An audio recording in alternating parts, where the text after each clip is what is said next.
Vamos a comentar, bueno, buenos días, buenas tardes y buenas noches. Vamos a hacer aquí, no todo, en parte, lo más interesante, lo más difícil del examen extraordinario de 2026, que fue el que hice yo, ¿vale? Porque estaba embarazada y el examen fue el 11, yo di a luz el 13 y, y luego, pues unos días después, unas semanas después hice este examen.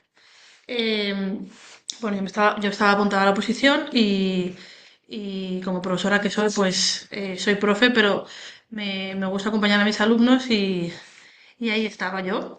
Entonces, bueno, pues no, me hicieron un examen específico para mí al tener esta situación y quería contarlo como lo hice yo. Esto es como una especie de gameplay, ¿no? De esos que ven mis hijos, pero del examen. A ver qué hice, cómo lo hacemos, ¿no? No lo voy a hacer entero porque si no se harían muchos vídeos y grabarse es un trámite muy grande. Pero vamos, voy a contaros un poco lo que hice. Saqué un 5,52 o un 5,51 y os voy a comentar lo que hice. El examen era 1 hora y media, yo estuve 1 hora y 25, yo estuve como, a ver, son no, 2 horas y 25, perdona. Son 2 horas y 5 minutos, 125 minutos, no sé dividir. Son 125 minutos este examen. Yo estuve un poco menos de 1 hora y media, quizá 1 hora y media, 1 hora y 30 minutos, más o menos haciendo el examen. Mi intención era probar, pero no hace falta hacerlo entero con buena nota. Y os cuento lo que yo hice, ¿vale? Como es mi especialidad estadística, ya que yo soy matemática y doy clase de estadística de hace 20 años, pues, aunque parezca muy joven por este pelo, hice la pregunta uno, la pregunta 2, vamos a ir contándolas, ¿vale? Porque os lo juro que lo he comentado mucho, pero no lo he pensado bien y lo he reflexionado. No sé ni cuántas preguntas hice. Creo que hice la mitad más una o dos, un regular, ¿no? Entonces vamos a marcarlas, ¿no? Yo hice la 1, la 2, la 3, vamos a contarlas, ¿ok? Porque luego alguna que leía el enunciado digo, "Uy, qué cosa más rara". Y luego metí la pata en dos de ellas, creo.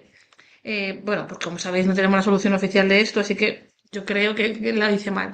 El 4 lo hice entero, me quedó súper bien. El 4 dudé, me salió perfecto. El 5 lo hice genial porque son integrales y esto es una cosa como que de todos los días, ¿no? El 6 lo hice, pero juraría que lo hice mal porque se lo he preguntado a la IA 20 veces y tampoco la IA sabe hacerlo.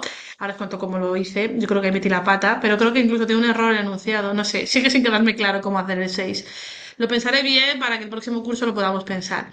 Y dice, el 7 también, el 7 no sabía cómo hacerlo y de repente me vino la iluminación y dije, claro, esto es fácil. El 8 lo hemos hecho en clase con, no, con mis alumnos muchas veces. Lo he hecho en la Universidad Carlos III 20 veces y lo he hecho también con mis alumnos de las oposiciones. Es un ejercicio que está por ahí, que lo tengo yo en mi lista. No es de años anteriores, pero es de típico, ¿vale? Tanto de máxima verosimilitud como del método de los momentos, ¿vale? Feillo, bien feillo, pero bueno, las cuentas, aquí se nos dan bien las cuentas, no se nos dan bien las cuentas, o sea, es solo matemáticas, pim pum. El 9 también lo hice entero y bien. El 10 bueno, eso también lo hemos practicado mucho en la academia, los modelos ARMA, en este caso es un modelo MA, lo hemos hecho un montón de veces y es facilito porque además es de orden uno, también lo hice bien. El 11 ni lo leí, vale, imputación y cosas de esas, ni lo leí, el tema 26 y 27. El tema 12 dije, uff, el IPI, yo pensaba que iba a preguntarme la definición, pero luego me decía no sé qué de ponderación y no sé qué de repercusión. Y dije, uy, qué pereza, paso, ¿vale? Porque, bueno, quiero decir, no lo pasé por alto y luego ya, cuando seguí leyendo, dije, bueno, pues ya he hecho ya las respuestas que necesito. El 13, mi especialidad. Me encanta el 13. El 13 es teoría de juegos clásica. Podéis ver en este canal de YouTube, podéis saber algún ejercicio similar o igual. Es muy famoso. Esto cae siempre en una micro avanzada. No suele ser la micro uno ni la micro 2 de ADE, suele ser la micro de economía y puede ser la micro 2 de economía, ¿vale? Típicamente las universidades de España.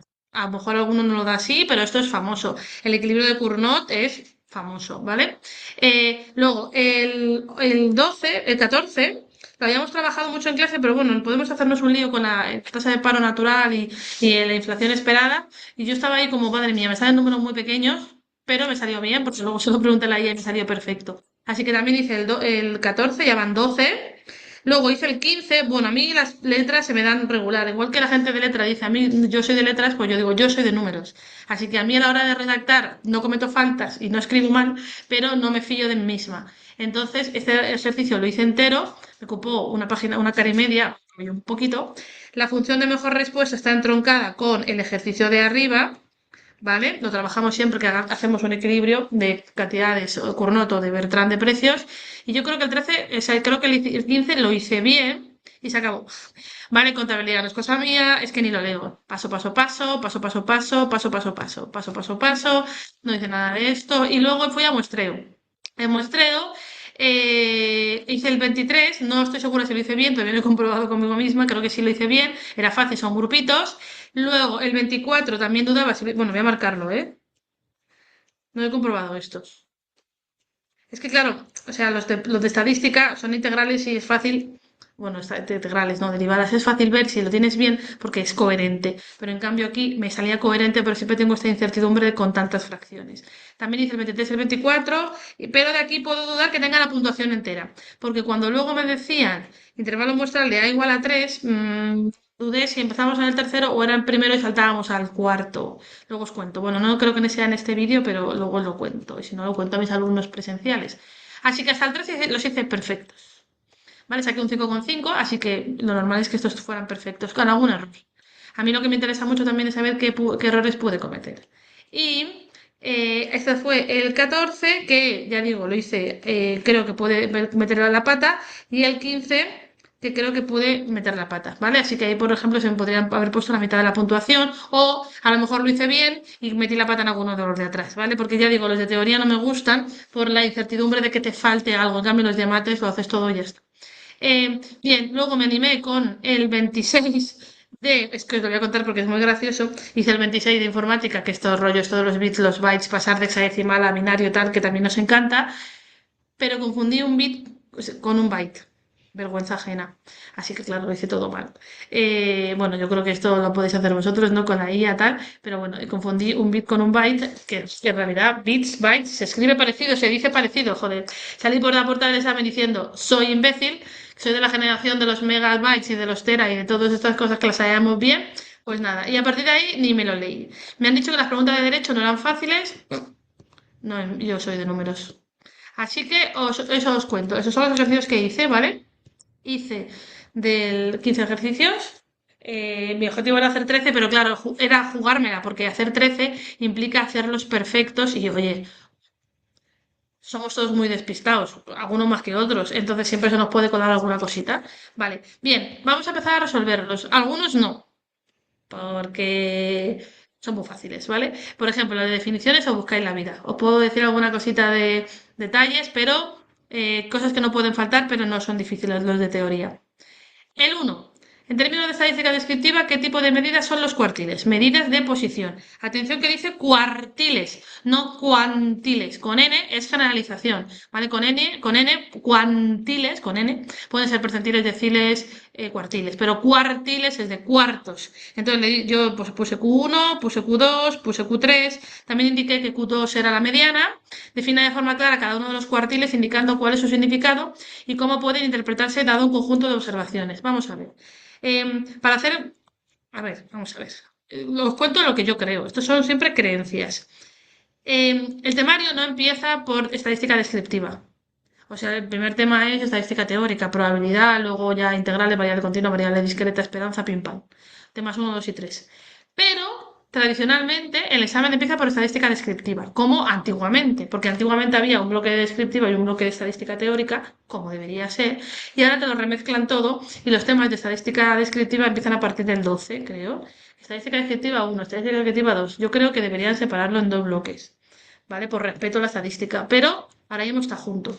Entonces, aunque el temario empiece por estadística teórica, el examen tradicionalmente está empezando por estadística descriptiva. Entonces, yo podría pensar que estamos en estadística descriptiva y efectivamente aquí lo dice, ¿vale? Bien, pues ahí, ahora que lo estoy leyendo, a lo mejor aquí me quitaron puntuación por no leer, porque ahí está mi cosa que no lee. Yo en estadística teórica, esto lo definí de las dos formas, de estadística descriptiva y estadística teórica, y a lo mejor me quitaron puntos por bocazas. Porque el cuartil 1 es la cantidad, a ver, podemos decir x menor o igual que el cuartil 1 es igual a un cuarto o 0,25. La f acumulada de x igual a q2 es un medio. Entonces yo lo definía así y dije, bueno, y si es discreta es acumulada y si es continua es con la integral. O sea, yo lo definí de forma estadística teórica, para quedarme tranquila. Y luego de forma muestral, también de forma descriptiva lo definí como, bueno, pues tengo una muestra de tamaño n, si es impar, si es par y un poquito de rollo, ¿vale? Difícil acertar con esto, ¿vale? No tenemos una solución exacta para ello, pues contarle cómo lo haces. Porque además sabéis que los cuartiles, si la variable es discreta, es fácil, pero si la variable tiene intervalos, si es continua, sabéis el rollo este de las formulitas con la mediana y con los cuartiles, de ir cogiendo tal. ¿Sabéis lo que os digo, no? Las fórmulas estas. Entonces, ¿y cómo puede interpretarse? Creo que es darle más hincapié en cómo pueden interpretarse, porque eso, pues el 25% de los datos por debajo del cuartil uno, o sea, por debajo del cuartil uno se agrupan el 25% de los datos. A mí me gusta mucho en clase cuando lo damos es hablar de los percentiles de los niños, ¿no? Si mis hijos tienen, por ejemplo, percentil 40, significaría que de 100 niños que coja de forma aleatoria, mi hijo sería el número 40 en orden de menor a mayor, ¿vale? De altura. Un ejemplo. Bien, yo me pongo siempre percentiles como ejemplo porque se usa mucho en medicina y todo el mundo lo entiende. Seguro que alguien ha ido al médico y le han dicho cómo está en percentil de altura o de peso. Y si no, es que no tienes hijos. O no has sido niño nunca y no lo recuerdas. Vale, así que yo os digo cómo lo expliqué. Lo expliqué así que no debería haberlo dicho, porque no la estadística descriptiva, y luego puse un ejemplo de un tamaño n, si es par, si es impar, todo este rollo, ¿vale? Un poquito de contarle cómo lo haría sin datos, ¿ok? Bien, luego me interesa mucho porque relacionándolo con la pregunta 3 vuelven a preguntarme los cuartiles. Bueno, a lo mejor alguien no lo sabe. Buena generación de exámenes la de 2026 que tiene gráficos, ¿vale? Había gráficos de regresión en el anterior examen, gráficos de series temporales de estas multiplicativas. Me gusta a mí que haya gráficos que se interpreten porque la vida real es esta, la vida de un estadístico, así que me gusta este rollo de exámenes con gráficos. Vale, me pone un diagrama de cajas y bigotes, no me lo pone enunciado, entronco con el 3 porque está relacionado con el uno, ¿vale? Eh, y te dice qué es cada cosa. Bueno, pues esto es el máximo, esto es el mínimo, este es el cuartil uno, el cuartil 2 o mediana y el cuartil 3, ¿vale? Entonces aquí agrupa el 50% de los casos y aquí agrupa el 25 y luego también expliqué que los atípicos se suelen poner con puntitos o con asteriscos si son extremos o no, que los atípicos a típicos inferiores son menores que Q1 menos 1,5 o 3, los extremos, por el recorrido intercuartílico, que esto es el recorrido intercuartílico, cuartil 3 menos cuartil 1. Un poquito de rollo, el 50% está agrupado ahí. Luego también puse que la media muestral se suele poner aquí, en este caso, la media muestral seguramente estará ligeramente por encima y es asimétrico, también dije que era ligeramente asimétrico. Nombre describa brevemente, según corresponda, cada una de las letras que aparecen en esta representación. ¿Qué medios estadísticos es necesario calcular para construir el gráfico de este tipo? Vale, ya me flipé yo, muchísimo. Digo, cállate, señora. Vale, bueno, pues puse la mediana, queda simétrico y cada una de ellas, ¿vale? Entonces los datos ordenados y eso. Esto, yo no sé si lo sabéis, pero todo el mundo que ha hecho un poquito de análisis de datos en su vida a lo largo de la carrera ha trabajado con este gráfico, ¿vale? Gráfico de barras, gráfico de sectores que le llaman de tarta o pie chart, ¿no? Pie chart. Están bien, pero es que el mejor gráfico del mundo para comparar varias variables es este, o el que más se usa en estadística descriptiva básica. Menos mal y gracias por preguntármelo. El 2. Esto me dejó un poco loca, porque me dijeron, calcule dos medidas de dispersión absolutas. Y hostia, ¿qué es eso de absolutas? Entonces puse a mi cerebro a trabajar y pensé, sabemos que relativo es dividir, ¿no? Y que el error relativo es el coeficiente de variación en muestreo. Entonces siempre que hay que divisiones, relativo es como proporcional. Casi todas las tasas son relativas, no tienen unidades como tal. Entonces absoluta es lo contrario de relativo. Y luego otra cosa que comentamos mucho en clase es que la varianza es una mierda de estadístico, porque la varianza elevamos todo al cuadrado y me dan unidades al cuadrado. Metros cuadrados si son metros, años al cuadrado si son años, es un estimador, bueno, muy útil porque mide la distancia entre los puntos, pero no es muy bueno para interpretar. Por eso hacemos la desviación típica, a raíz de ello, y ya la podemos bajar otra vez a unidades. Así que las medidas de dispersión absolutas son aquellas que se miden las unidades que se miden los datos. Por ejemplo, el rango, el mayor menos el menor, la desviación, la raíz de la varianza, tanto la cuasi varianza como la varianza muestral, la sesgada, me da lo mismo. También pueden ser la desviación media, es un poco rollo de calcular, ¿no? Porque hay que hacer valores absolutos con la media. Así que dispersión absoluta son que se miden unidades, en las unidades de los datos originales. Unidades de los datos. ¿Vale? Entonces, ¿cuál descartamos aquí? La varianza, ¿no? Y el coeficiente de variación, no, ¿vale? Porque el coeficiente de variación es estupendo, es el mejor de todos, para ver cuánto te dispersas con respecto a la media, pero no es absoluto, es relativo, porque se mide en porcentaje. ¿Ok? Entonces, la pregunta del ejercicio era, se han registrado los tiempos en minutos que emplean 16 estudiantes en resolver el ejercicio y se han hecho los siguientes cálculos. La media aritmética es de 20 minutos y la media de los cuadrados, o sea, el momento de orden 2 centrado en el origen muestral, es de 425. Sabiendo que además el mínimo tiempo registrado es de 15 y el máximo es 25, aquí te dan una pista que flipas. ¿Por qué? Te dice, calcula dos medidas de dispersión. Y tú dices, vale, una medida de dispersión la conozco, la desviación. Y la otra te están diciendo de qué color es el caballo blanco de Santiago, colega. El recorrido o rango, ¿vale? Recorrido o rango, que es el máximo, vamos a ponerlo así. A ver, si lo queréis poner en modo cutre, en modo infantil, ponéis máximo menos mínimo. Pero ¿cómo se pone en modo profesional? Se pone x sub n menos x sub 1, ¿vale? Cuando ponemos paréntesis en los numeritos significa la posición del elemento, ¿vale? Si pusiéramos, por ejemplo, x sub n menos 2, n entre 2 significaría la mediana, la posición mitad. Vale, así que podéis poner el mínimo menos máximo, pero más profesional es x sub n menos x sub 1. Y esto es, el máximo es 25 y el mínimo es 15, así que ya tenemos que el recorrido rango es 10. Me decían que calculara 2, ya tengo una, ¿vale? Así que son 10 minutos. El rango es entre el máximo y el mínimo, 10 minutos. Pero, ¿pensamos en atípicos o no? No estamos aquí para eso, no me dice los cuartiles, así que suponemos que el máximo es máximo de verdad y no hay que quitar nada, ¿vale? Y ahora me toca hacer la varianza muestral o la cuasivarianza muestral. ¿Cuál hago? Pues la que salga bien. Como me dicen que la muestra de 16 individuos, si os parece, vamos a ver si dividir entre 15 o dividir entre 16 da exacto, porque no tengo calculadora. Entonces, la cuasi es la suma de todos al cuadrado menos n por la media al cuadrado partido de n menos 1. ¿Vale? Esa es la cuasivarianza muestral. Sería 425 menos. ¿Y cuánto es la media? Estoy guardando un poco, pero os aguantáis. La media aritmética es 20. Así que esto es menos 16 por 20 al cuadrado partido de 15. No, perdona. No, porque esto es 400 por 16. Porque no es 425. Es la suma de todos entre n. No me interesa hacerla cuasi porque no, los datos que me dan no son para hacerla, aunque sea la mejor y sea insesgada. Muchas veces mis alumnos me preguntan, Paula, ¿cuál hago, la sesgada o la insesgada? Y les digo, no sé, déjate llevar. Si estamos en regresión, haz siempre la sesgada o siempre la insesgada, pero siempre la misma. Y si estamos en descriptiva, deberías hacer la insesgada siempre, excepto en este caso. En este caso, yo la varianza muestral sesgada la pongo sigma gorrito. Hay quien la llama también S. Da igual. Y esta es la fórmula que está en los libros de cuarto de la ESO. ¿Vale? Por si alguno todavía no lo sabe. ¿Vale? Mucha gente se le olvida este cuadrado. Cuidado con los despistados. 425 ya es la propia división, ya es la misma. Menos 20 al cuadrado. Entonces esto es 20 al cuadrado, todo el mundo lo sabe, que es 400 y me sale 25. Pero esta no es una medida de dispersión absoluta, porque se mide en minutos al cuadrado. ¿Qué coño es eso de minutos al cuadrado? No tiene sentido.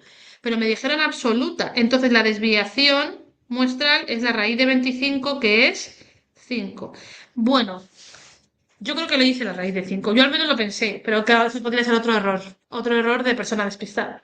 ¿Vale? Así que las dos medidas de dispersión absolutas de este ejercicio son, por un lado, el recorrido, que es 10 minutos, y por otro lado, la desviación muestral sesgada, que es 5. Bien, listo. Ya tenemos los tres primeros de descriptiva, muy interesantes, muy originales. Y ahora vamos con este. Os juro que tengo 37 años. Cuando veamos este vídeo dentro de 10 tendré 47 y estaré mucho más joven ahora. No he visto nunca nada en mi vida igual que este ejercicio. Pero yo no me pongo nerviosa. Primero porque no me jugaba mucho y segundo porque yo lo he estudiado y yo solo sé, lo vamos a sacar adelante, ¿vale? Así que no he visto nunca nada parecido en mi vida. Y mira que he dado clase de estadística en un huevo de universidades.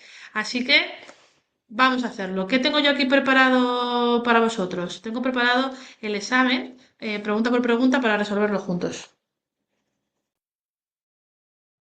En clase hemos practicado mucho la función generatriz de momentos y la función característica, que son con números complejos, solo añadirle una i nos da un poco de miedo, pero merece la pena.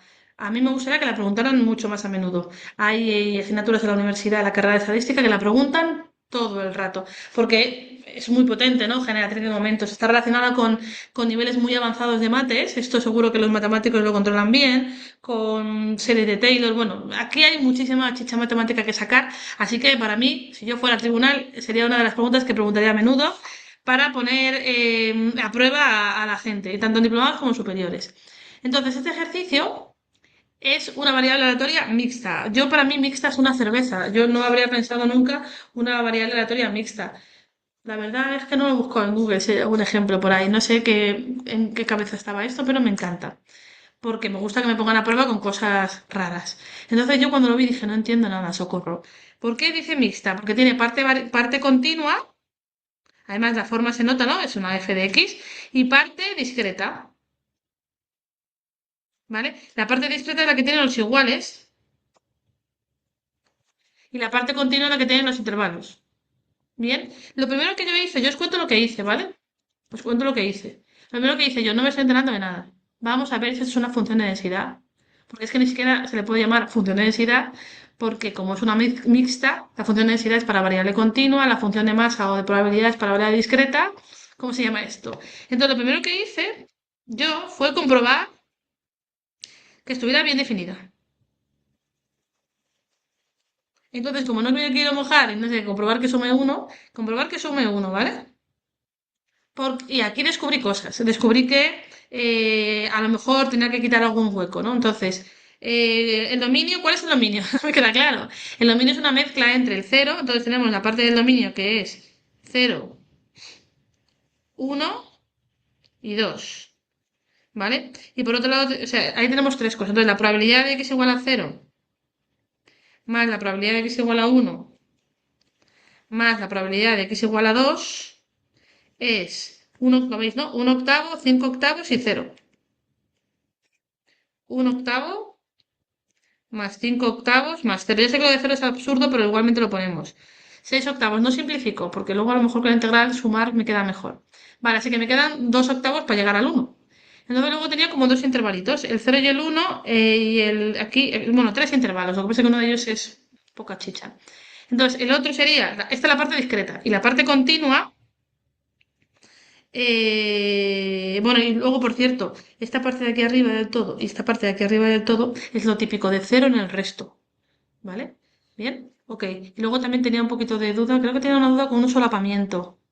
Bueno, creo que al hacerlo me daba 9 octavos y luego vi que tenía un error. No sé si el error me va a quedar también ahora. Pero vamos a hacer la parte continua. La parte continua es de cero a uno, de cero a uno, de un octavo diferencial de x, más de uno a 2 de cero diferencial de x, más de 2 a 4 me seguís, ¿no? De un octavo, vale, vale, ahora os cuento. Creo que acabo de ver el error, que no sé si es error mío, es error de lo raro que es este ejercicio o cómo, ¿no? Entonces cogí las tres partes continuas, de cero a uno, de uno a 2 y de 2 a 4. Y integré un octavo, que es un octavo de x, entre cero y uno más la integral de cero, esto de aquí, pasó, ¿no? Vamos a tacharlo. Y eso de aquí me da un octavo de x entre 2 y 4, ¿vale? Sustituimos y me da un octavo de uno menos cero más un octavo por 4 menos 2. Que esto es un octavo y 4 menos 2 es 2 octavos, que me da 3 octavos. Entonces aquí pequeño drama, porque en total la probabilidad me da 6 octavos más 3 octavos, que me da 9 octavos ¿qué está pasando? Porque no puede ser. Entonces luego pienso, que ya estaba yo un poco mosqueada, que tengo cosas solapadas. El cero está solapado. ¿vale? También está solapado el uno.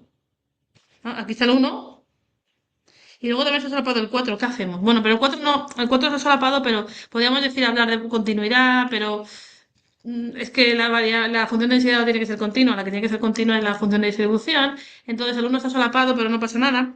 Mirad, el uno está solapado el cero, que sí que es un poco conflicto porque tengo el 1 octavo dos veces. Luego también está solapado el uno, pero es que el uno aquí es cero, entonces no me preocupa. Y luego también, por último, está solapado el 2, pero aquí el 2 es cero, así que tampoco me preocupa.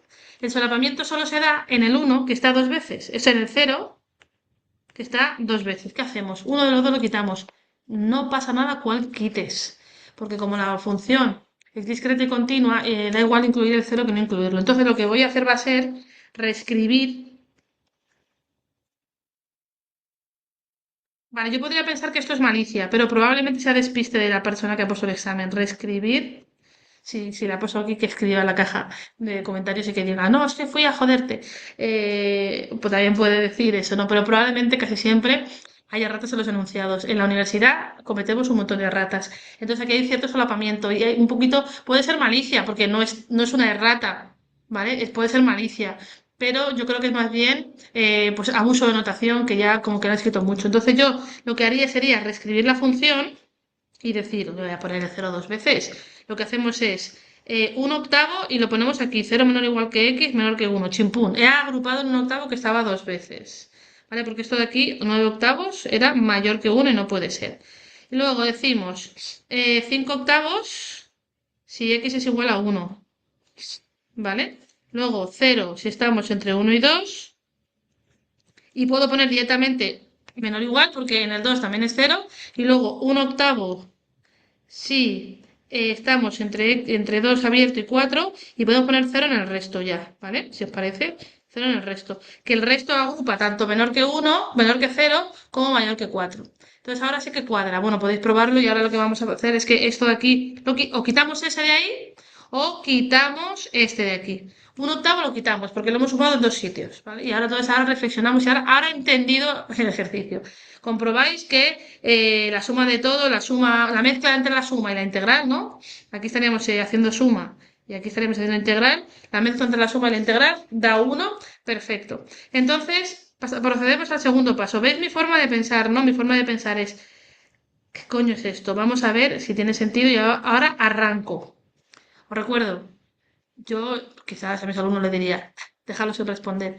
Yo no tenía prisa, ¿vale? Yo quería hacer los ejercicios de estadística y entonces no tenía prisa por hacer el examen. Pero es verdad que con los nervios y tal, pues la gente puede decir, no me voy por aquí. Pero si dices, no voy por aquí, no voy por aquí, no voy por aquí, al final la mitad del examen no lo puedes hacer. Vamos a hacer la función generadora de momentos, que se pone con m de x de t. Sumatorio que a ver que me acuerdo. Vale, pero calla, antes de nada, la esperanza de elevado a xt, ¿vale? Yo pongo xt, hay gente que pone otras letras. Entonces aquí tenemos como dos vertientes. La esperanza es el sumatorio de la esperanza de xt con su dominio, que tenemos, vamos a quitar esta, ¿vale? Voy a haceros, si os parece, esta de aquí la vamos a quitar. Bien, así que quitaríamos esta.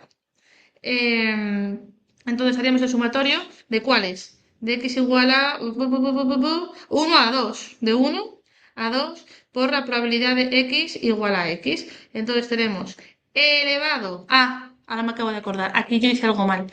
Aquí hice el mínimo común múltiplo mal hecho. Ahora lo vamos a ver.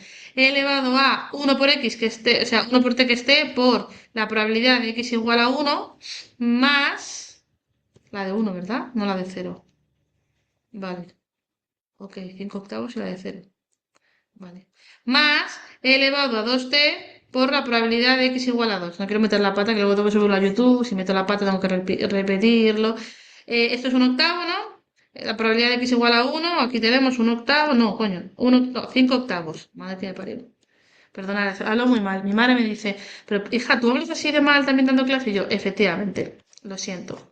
A mí me enseñó a dar clase un profesor mío del colegio que hablaba peor, entonces aprendí, ya no salgo de ahí. Y la probabilidad de 2 es esta, que es cero, ¿vale? Así que bueno, pues cero.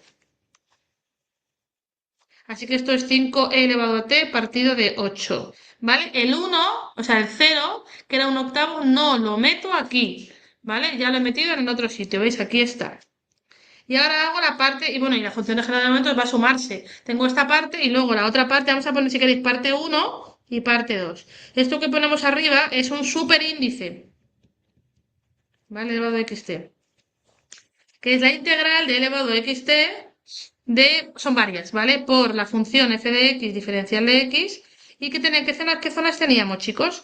De 0 a 1 era un octavo. De 1 a 2 era 0, no lo voy a hacer, ¿no? Porque total, 0 por algo 0. Y luego la otra también es un octavo, ¿vale? Así que es de 0 a 1 un octavo. Bueno, vamos a poner el dominio de x porque lo dejamos indicado. Y ahora, de 0 a 1 elevado a xt por un octavo diferencial de x más de 2 a 4 de elevado a xt por un octavo. Ok, habéis entendido por qué he dejado de hacer la integral de 1 a 2, porque va a ser 0, pues no la planteo. Vale, aquí metí la pata porque se me olvidó poner la t. Aquí tiene que estar partido de t y aquí lo hice mal. Este ejercicio lo hice mal. Despistes, ¿vale? No contar con los despistes porque eso tú piensas, eso es perfecto y luego sales por la puerta diciendo, joder, metí la pata aquí, aquí y aquí. Y al final suspendes por hacerlo justito. Entonces saco el 1 octavo fuera, integramos elevado a xt diferencial de t. No tengáis miedo a las integrales. Saco el 1 octavo también fuera por aquí. Voy a dejar un huequito para que veamos el apaño que hago yo. Diferencial de t. Vale, estamos... Uy, vale, mal. ¿Qué he hecho yo por hablar? Es que no puedo hablar. No es... voy a corregirlo por encima. Es la integral con respecto de x, ¿vale? No con respecto de t. Estaba pensando en t, os lo corrijo así encima para que se vea. Vale, ¿cómo integramos? La derivada del exponente con respecto de x es t. La ponemos delante. Y como acabo de inventarme esa t, pongo fuera 1 partido de t, ¿vale? Aquí y aquí igual. ¿Vale? La derivada del exponente con respecto de x es t. Si fuera, por ejemplo, 3x, pues la derivada de 3x es 3. Y pongo delante la subderivada, que es la regla de la cadena, y fuera pongo el opuesto, bueno, en este caso el inverso, para compensar. De todos modos, si nadie sabe integrar, no se preocupen porque las integrales que nos caen en diplomados son polinómicas y exponenciales, como mucho esto. Nunca ha caído por partes, siempre se puede hacer algo antes de hacer por partes. Y son sencillas. Las integrales dobles son ahí medio confusas, con tanto dibujo y tanto rollo, pero no hay que tenerle miedo a las derivadas ni a las integrales porque están en los exámenes muy comúnmente y se pueden sacar. Todos modos tenemos un curso como un curso puente o como un curso cero de integrales desde cero para repasar. Entonces esto es 1 partido de 8t, se me olvidó esta t, la puse y en el siguiente paso me la comí. Es que estoy casi segura. Y dije, la madre que me parió, después de todo el esfuerzo con este ejercicio, lo hago mal. Vale, bueno, la integral es elevado a xt entre 0 y 1 más 1 partido de 8t por, y esto es de 2 a 4, de elevado a xt entre 2 y 4. Vale, vamos a ello. Aquí tenemos e elevado a x, ponemos el 1 en la x, no en la t. Me tiene que acabar todo en función de t, ¿vale? Así que esto es elevado a t menos elevado a 0, que es 1, dividido entre 8t, y en este momento se me olvidó la t en el denominador y puse solo 8. Más, a mí me encanta aprender de mis errores, sobre todo cuando no me juego nada. He elevado a 4t, metemos el número en la x, ¿vale? Todo al final tiene que quedar en función de t. ¿Y por qué en la x? Porque estamos integrando con respecto de x, ¿vale? Era una esperanza. Elevado a 2t. Vale, mínimo como múltiplo. Bueno, está hecho, ¿no? Vamos a ordenarlas de mayor y menor. Primero luego esta, y esto es 1. Elevado a 0 es 1. Vamos a ordenarlas de mayor a menor, ¿no? Elevado a 4t menos elevado a 2t más elevado a t menos 1. Entonces, ¿cuál es? Ya la pongo en negro. La función generadora o generatriz de momentos total. La suma de ambas, es decir, la suma de esta de aquí más toda esta de aquí. Y mi metedura de pata fue que se me olvidó la t. Entonces, al sumarlas, pues estaban las dos cosas divididas entre 8. Y junté esta con esta, ¿vale? Y me daba 6 o algo así. Vale, error. No es grave, pero es cutre. Quizás aquí me quitaron puntuación. Si pidiese mi desglose de notas, me quitarían puntuación. Vale, así que ahora me cuadran algunas cosas porque como hice 14 ejercicios o 15, sobre 13, o 13 hubiera sido 5 y medio, saqué un poquito más de 5 y medio, pues por ahí está la cosa. ¿Vale? Pequeñas metaduras de pata de hacerlo todo perfecto y luego al final liarla. Pero bueno, al final, mira. Y ya vamos a parar el vídeo aquí y en el siguiente vídeo sigo haciendo ejercicios para que no se alargue mucho.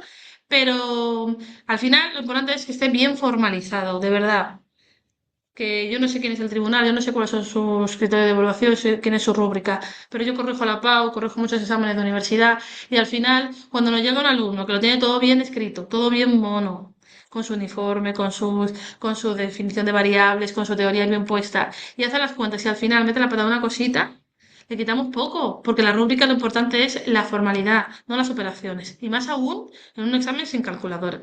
¿Vale? Por ejemplo, la selectividad, si un ejercicio vale un punto, poner las variables al principio bien definidas, vale 0,25, y escribir las soluciones bien recuadradas, vale 0,25. Solo el planteamiento más básico ya vale medio punto. Luego el planteamiento del sistema vale medio 0,25 y ya la solución en sí 0,25. O sea, puedes haberlo hecho todo mal, pero haberlo escrito bien y tener el 75% de la puntuación. ¿Vale? Así que es muy importante ser muy elegante aquí, ¿vale? No guarreos, no picotear por aquí y por allí. Guarrear significa picotear, no significa tachar, tachar, no pasa nada.